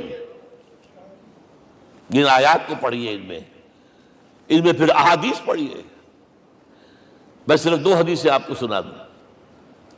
ایک میں حضور نے اپنے زمانے سے لے کر قیامت تک کے 5 ادوار گنائے ہیں، آپ پڑھ لیجیے گا، ٹیکسٹ ہے یہ، اور خدا کے لیے اس کی قدر کیجیے گا، یہ آیات ہیں، احادیث پھینک نہ دیجیے خدا کے لیے کہیں۔ اور اس کے اندر جو ہے اس وقت کے جو مایوسی کے اندھیارے ہمارے اوپر چھائے ہوئے ہیں، اس کا علاج ہے کہ نہیں، اور بھی دور فلک ہیں ابھی آنے والے، ناز اتنا نہ کریں ہم کو ستانے والے۔ بہرحال حضور نے جب اپنا مشن عرب کی حد تک مکمل کر لیا تو اب ایک بات نوٹ کیجئے، خطبہ حجۃ الوداع 1.25 لاکھ کا بجوا، حضور نے اپنے اس خطبے میں اپنی تعلیمات کے جو اہم نکات تھے انہیں اور دہرایا 3 مرتبہ ایک بات کی ہے۔ لاؤڈ سپیکر تو تھا نہیں، پہلے آپ ادھر رخ کرتے تھے، آپ کہتے تھے کچھ، ادھر لوگ آدمی آگے کھڑا ہوا اس کو آگے پہنچاتا اور آگے پہنچاتا تھا، پھر آپ سامنے رخ کر کے کہتے تھے، پھر بائیں طرف رخ کر کے 3 مرتبہ، ایک لفظ 3 مرتبہ۔ آخر میں ایک سوال کیا ہے، الا هل بلغت، دیکھو لوگوں میں نے پہنچا دیا یا نہیں؟ کیونکہ قرآن میں تحدید آئی تھی، اے نبی، یا ایھا النبی بلغ ما انزل الیک من ربک وان لم تفعل فما بلغت رسالتہ، اے نبی جو کچھ تم پر نازل کیا گیا اللہ کی طرف سے پہنچا دو، اور اگر نہیں کیا تو رسالت کا حق ادا نہیں ہوگا۔ اور اس میں سورہ اعراف کی آیت نمبر 6 اگر پڑھ لیں، فَلَنَسْأَلَنَّ الَّذِينَ أُرْسِلَ إِلَيْهِمْ وَلَنَسْأَلَنَّ الْمُرْسَلِينَ، ہم ان سے بھی پوچھیں گے جن کی طرف رسولوں کو بھیجا، اور رسولوں سے پوچھیں گے ہم نے تمہارے پاس اپنا پیغام پہنچایا تھا، تم نے پہنچایا کہ نہیں لوگوں کو؟ اس لیے حضور نے گواہی لی، الا هل بلغت، دیکھو میں نے پہنچا دیا کہ نہیں؟ اور جواب کیا ملا؟ انا نشہد انک قد بلغت رسالۃ وادیت الامانۃ ونصحت الامۃ وکشفت الغمۃ، ہم گواہ ہیں حضور آپ نے رسالت کا حق ادا کر دیا، امانت کا حق ادا کر دیا، ہماری خیر خواہی کا حق ادا کر دیا، اور گمراہی کے اندھیرے جو ہے انہیں چھانٹ کر رکھ دیا۔ اب آپ نے آسمان کی طرف نگاہ کی، انگشت شہادت سے وہی 3 مرتبہ اللہم اشہد اللہم اشہد اللہم اشہد، اللہ تو بھی گواہ ہے، یہ مان رہے۔ یہ ہے سائی آف ریلیف، یہ بوجھ جو میرے کندھے پر آیا تھا، اِنَّا سَنُلْقِي عَلَيْكَ قَوْلًا ثَقِيلًا، یہ اب منتقل ہو گیا، اب امت کو منتقل ہوا۔ لہذا آخری لفظ کیا تھا؟ فَلْيُبَلِّغِ الشَّاهِدُ الْغَائِبَ، اب جو یہاں موجود ہیں ان کا فرض ہے کہ پہنچائیں ان کو جو یہاں نہیں ہے۔ میں صرف تمہارے لیے رسول نہیں ہوں، ایک ایک فرد نوع بشر تک دنیا میں جو اس وقت ہے، اور ایک ایک فرد نوع بشر جو آخر تک آئے گا قیامت تک، اس تک قرآن پہنچانا تمہارے ذمہ ہے۔ ہم نے نہیں پہنچایا، اسی لیے آج ہم اللہ کے عذاب میں ہیں۔ آج کیوں ذلیل کے کل تک نہ تھی پسند گستاخی فرشتہ ہماری جناب میں؟ 1.5 بلین مسلمان، لیکن عزت نام کی کوئی شے ہے؟ G7 G9 G11 G13 G15 کوئی مسلمان بھی ہے ان میں؟ نہ 3 میں نہ 13 میں، نہ G7 میں نہ G15 میں، نن۔ اتنی بڑی تعداد، سیکیورٹی کونسل میں کسی سیٹ کی امید ہے؟ نن۔ آپ کے وسائل پر ان کا قبضہ ہے، آپ کی ٹیکسیشن کے احکام وہاں سے آ رہے ہیں۔ ریٹس بڑھاؤ، چینی کے اس کے بڑھاؤ، اور فلاں کے بڑھاؤ، اور بجلی کے بڑھاؤ، اور تیل کے بڑھاؤ، کیا ہو رہا ہے؟ کیوں ذلیل ہے؟ اور نمبر 2، آج دنیا میں خون اگر بہ رہا ہے تو صرف مسلمان کا ہو گیا، مانند آب ارضا مسلمان کا لہو۔ 60 سال سے کشمیر اور فلسطین، پھر درمیان میں صومالیہ، چچنیا، کوسوو، یہ سب بوسنیا، پھر آپ کو معلوم ہے فلپائنز، پھر جو کچھ ہوا افغانستان میں، اور جو کچھ ہوا اب ہو رہا ہے، جو کچھ ہوا عراق میں۔ یہ کیوں ہے؟ We are criminals number 1. We have not done our duty. ہم نے قرآن کو اپنا امام نہیں بنایا، دوسروں کے سامنے کیا پیش کریں گے؟ ہمارا اپنا سارا نظام سود کے اوپر مبنی ہے۔ بہرحال پہلا فرض یہ ہے، اب اس کو پہنچاؤ، اور یہاں تک فرمایا بلغوا عنی ولو آیۃ، پہنچاؤ میری جانب سے چاہے ایک ہی آیت، preach on my behalf۔ یہ کام جو ہے جو کہا گیا تھا، واقعہ یہ کہ میں 50 برس سے کر رہا ہوں، یہ آج کی بات نہیں ہے۔ تکمیل اور تدوین فن میں جو بھی حفیظ کا حصہ ہے، نصف صدی کا قصہ ہے، 2-4 برس کی بات نہیں۔ میں میڈیکل کالج کے زمانے سے درس قرآن دے رہا ہوں، جب یہ طلبہ کے اجتماعات کے درمیان درس قرآن ہوتا تھا، جماعت اسلامی کا رکن تھا تو درس قرآن ہوتا تھا، اور اس کے بعد سے میری زندگی کا بیشتر وقت اس میں لگا، بیشتر اور بہتر۔ یہ حضور کا حکم ہے، پہنچاؤ میری جانب سے چاہے ایک آیت پہنچاؤ۔ اچھا، نمبر 2، اب حکم دیا گیا، اس کی مثال میں دے رہا ہوں آپ کے سامنے۔ جب ایران کے ساتھ جنگ شروع ہوئی ہے تو سپہ سالار افواج ایران رستم نے وفد بلایا ایک، اے عربو، تم پہلے بھی ہم پر حملے کیا کرتے تھے، لیکن پہلے لوٹ مار کر کے واپس چلے جاتے تھے۔ یہ جان لیجئے، یہ ہسٹری کا ایک موقع ہے خاص، کہ ایک سیٹلڈ سویلائزیشنز ہوتی ہیں، اور ایک وہ جو رہتے ہیں سطح مرتفع پر، وہاں پانی نہیں ہوتا، وہ فصل کہاں سے آ جائے گی، یا ریگستان میں جو وہاں بستے ہیں وہ کیا کرتے ہیں؟ وہ وقتاً فوقتاً جاتے ہیں، جھپٹا مارتے ہیں، لوٹ مار کرتے ہیں، لے کر وہاں سے دولت آتے ہیں، اسی پر ان کی گزارا تھا۔ تم پہلے بھی آیا کرتے تھے، لوٹ مار کر کے چلے جاتے، اس دفعہ پیچھا بھی چھوڑ رہے، وجہ کیا؟ ایسی پیاری، یہ کئی روایتوں میں آیا ہے، الفاظ مختلف ہو سکتے ہیں۔ جو مسلمان وفد کا سربراہ تھا اس کا جواب سنیے، انا قد ارسلنا، دیکھو رستم، پہلے ہم خود آتے تھے، اب ہمیں بھیجا گیا ہے۔ اللہ نے بھیجا محمد کو، محمد نے بھیجا ہمیں صلی اللہ علیہ وسلم۔ کس لیے؟ لنخرج الناس من ظلمات الجہالت الى نور الایمان ومن جور الملوک الى عدل الاسلام۔ اس لیے بھیجا گیا ہمیں کہ نوع انسانی کو شرک اور کفر کی جہالتوں سے نکال کر ایمان کی روشنی میں لائیں، اور بادشاہوں کے ظلم و ستم کے پنجے سے نجات دلا کر عدل اسلام دیکھو ہمارا خلیفہ چٹائی پر بیٹھتا ہے عمر رضی اللہ تعالیٰ عنہ، اس کے تو کوئی خدم و حشم نہیں ہے، کوئی باڈی گارڈ نہیں ہے. ایک آیا تھا سفیر ایران کا، مدینے میں آ کر گھوما پھرا، کوئی محل نظر نہیں آیا اسے. پوچھتا ہے مسلمانوں سے اینا ملک، بھائی تمہارا بادشاہ کہاں ہوتا ہے؟ جواب ملا لیسا لنا ملکن بل لنا امیر، ہمارا کوئی بادشاہ نہیں، ہمارا امیر ہے. کہاں ہے بھائی؟ ہمارے بیت المال کے کچھ اونٹ گم ہو گئے تھے کہ بھائی ملے نہیں، ہمارا خلیفہ تلاش کرنے گیا. اب اس نے کسی کو لیا ہوگا آئیڈینٹیفائی کر سکے، ڈھونڈ کر جا کر ایک جگہ دیکھا، دھوپ تیز ہو گئی تھی، حضرت عمر تھک گئے تھے، لہذا ایک درخت کے سائے میں اپنے کوڑے کا تکیہ بنا کر لیٹے ہوئے استراحت فرما رہے ہیں. کوئی خادم نہیں، کوئی خدم و حشم نہیں، کوئی باڈی گارڈ نہیں. اس وقت وہ کھڑے ہو کر کہتا ہے عمر تم عدل کرتے ہو، تمہیں کوئی خوف نہیں ہے. ہمارے بادشاہ ظلم کرتے ہیں، لوگوں کا خون پیتے ہیں، انہیں ہر وقت ڈر رہتا ہے، انہیں اونچی اونچی فصیلیں چاہیے، انہیں باڈی گارڈ چاہیے، انہیں حفاظتی دستے چاہیے. یہ مثال پیش کی ہے نا، یہ کوئی فیری ٹیلز تو نہیں ہے، یہ تو آج کی تاریخ ہے، 1400 برس پرانی تاریخ ہے بھائی، کوئی پرانی نہیں ہے، کوئی 10,000 سال پرانی بات نہیں ہے. اور وہی عمر ہے، انہیں بلایا گیا ہے بیت المقدس، وہاں جو مسلمانوں کا محاصرہ تھا وہ طول کھینچ گیا، فصیل بہت اونچی مضبوط، اور اندر ہر طرح کا رسد بھی موجود ہے، راشن بھی ہے، پانی بھی ہے. عیسائیوں کا قبضہ تھا. عیسائی پادری آئے فصیل پر، مسلمانوں تم اگر قیامت تک بھی یہاں پڑے رہے محاصرہ کر کے، یہ کبھی فتح نہیں ہوگا شہر. ہاں یہ فتح ہونا ہے، ہماری کتابوں میں ہے، لیکن ایک درویش بادشاہ کے ہاتھوں فتح ہوگا. تمہارے اندر ہمیں وہ درویشی نظر نہیں آ رہی. وہ چونکہ کچھ عرصہ ہو گیا تھا، شام میں پہنچ گئے تھے، خربوزے کو دیکھ کے خربوزہ رنگ پکڑتا ہے، اچھا لباس پہننا شروع کر دیا.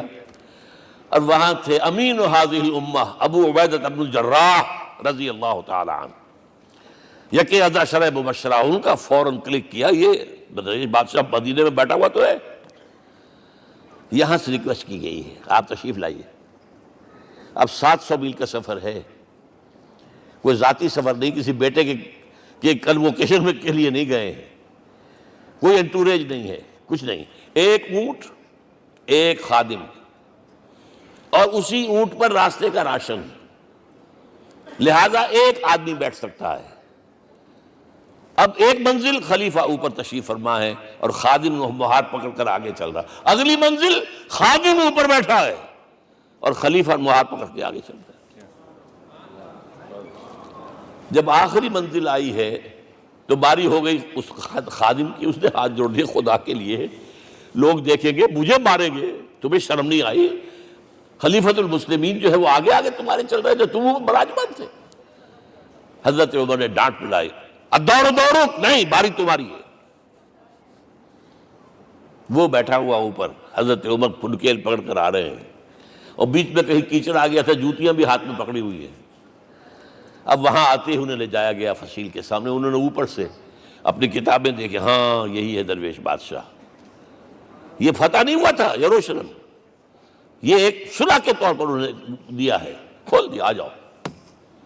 اور انہوں نے شرط رکھوائی تھی کہ کہیں یہاں یہودیوں کو آباد نہیں ہونے دیں گے آپ. حضرت عمر نے اتنی رعایت کی تھی یہودیوں کے لیے کہ وہ یہاں آئیں، اپنے مقدس مقامات کی زیارت کر کے جا سکتے ہیں، لیکن یہاں سیٹل نہیں ہو سکتے. اس لیے وعدہ تھا. یہ وعدہ جو ہے سلطان عبدالحمید خان تک چلا ہے. بڑی سے بڑی رشوت پیش کی تھی زائنسٹ نے، تمہارے سارے قرضے ہم ختم کر دیں گے، تم جو ہے ہمیں فلسطین میں آباد ہونے کا حق دے دو. نہیں، جو معاہدہ عمر کا تھا اس میں میں کوئی ترمیم نہیں کر سکتا.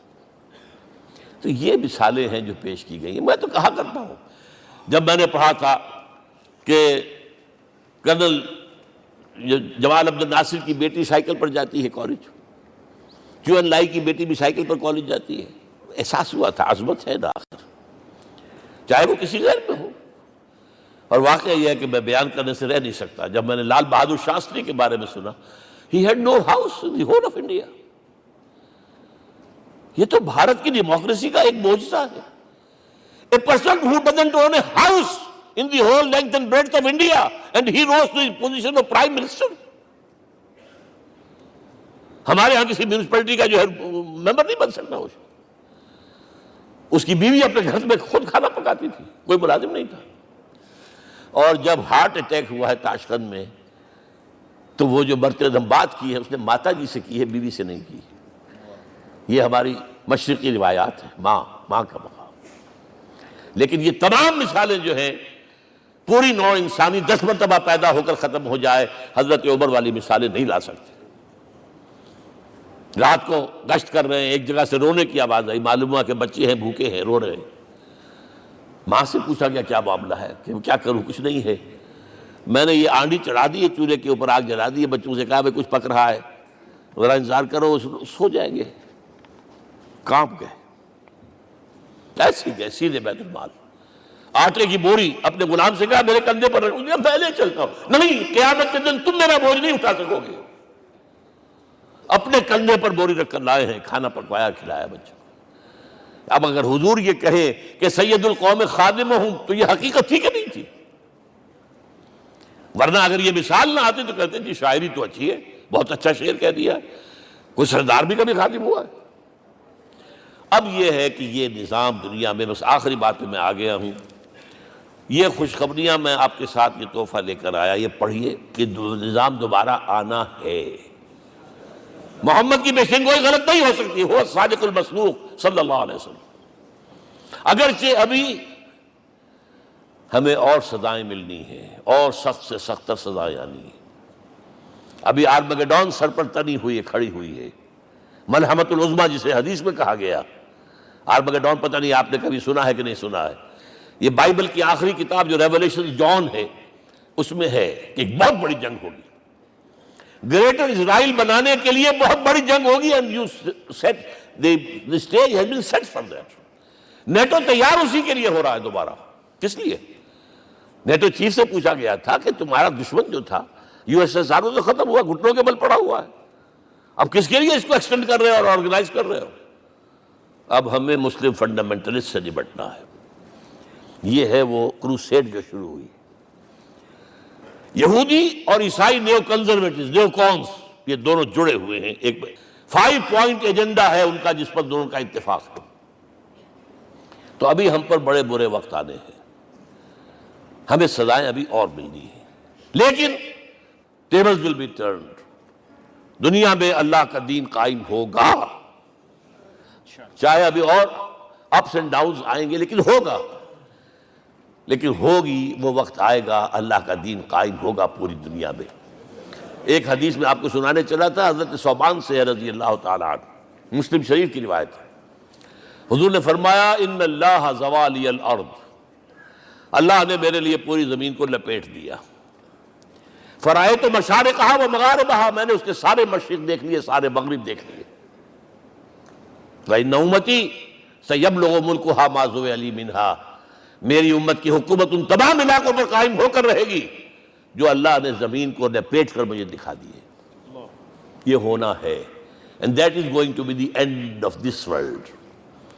آرمگیڈون بھی آ جائے گی پہلے، ملحمۃ العظمیٰ بھی آئے گا، سزائیں بھی ملیں گی، بالآخر وہ ہوگا۔